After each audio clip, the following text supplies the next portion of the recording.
Intuit easily beat Q4 2026 consensus, but the stock still plunged roughly 9% in after-hours trading, falling from 357 down into the 320s. Yeah. Q4 revenue came in at $4.35 billion, which is a 14% year-over-year increase, and adjusted EPS was a massive $4.03. Right. They completely crushed the estimate there. Exactly. But then fiscal 2027 guidance completely spooked the market. Management expects revenue growth to decelerate to like 9 or 10%, and they guided non-GAAP EPS to 22.88 at the low end, which just misses the consensus by a mile. Yeah, massive miss.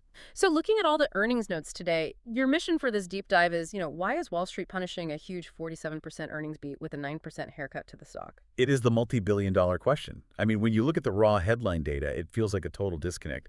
But the answer to that sudden drop is really buried under the hood in the segment data. And, well, a pretty sudden shift in how they actually report their accounting metrics. Let's start with those segments, because looking at the numbers, the performance is just totally split. Global Business Solutions grew 14%, and Credit Karma jumped 16%. Which looks great on paper. Right. But then you get to TurboTax. Their bread and butter crawled at just 3% growth. Exactly.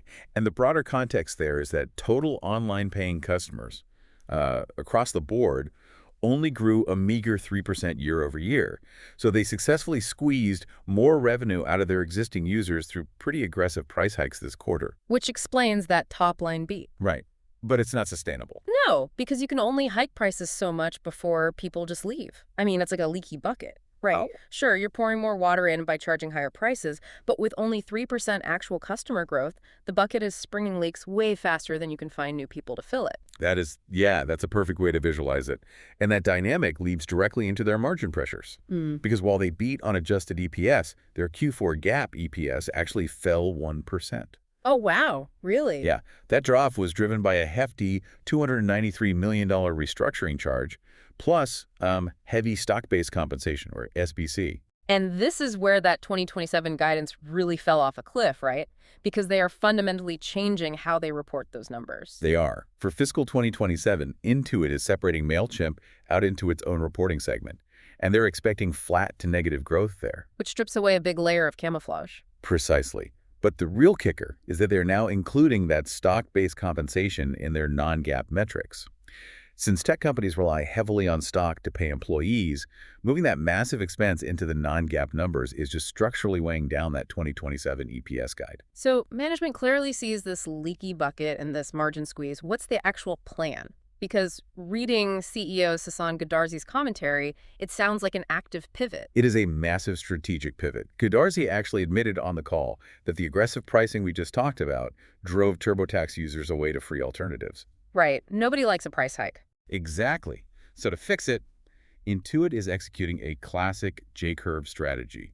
They are deliberately sacrificing near-term pricing power and revenue growth to aggressively acquire new customers and build their market share back up. Basically taking a hit right now to grow later. Yeah.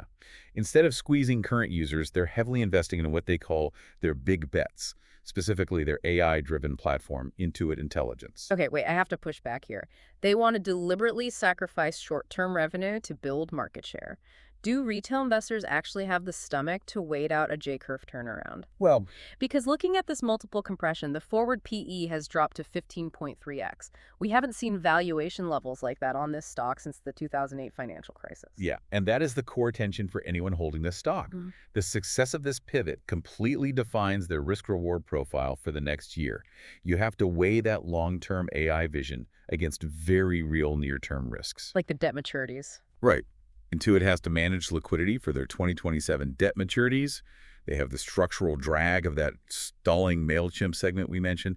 And, they're facing intense competitive pressure from alternative tax software that doesn't cost a dime. It really is a high-stakes transition, which leaves you with something pretty fascinating to ponder as you watch this play out.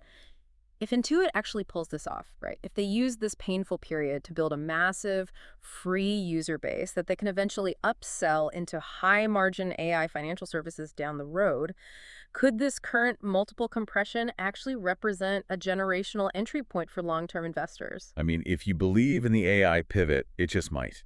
But the next few quarters are going to be a bumpy ride. We'll definitely be watching. Make sure you follow the show for our daily earnings coverage so you never miss an update.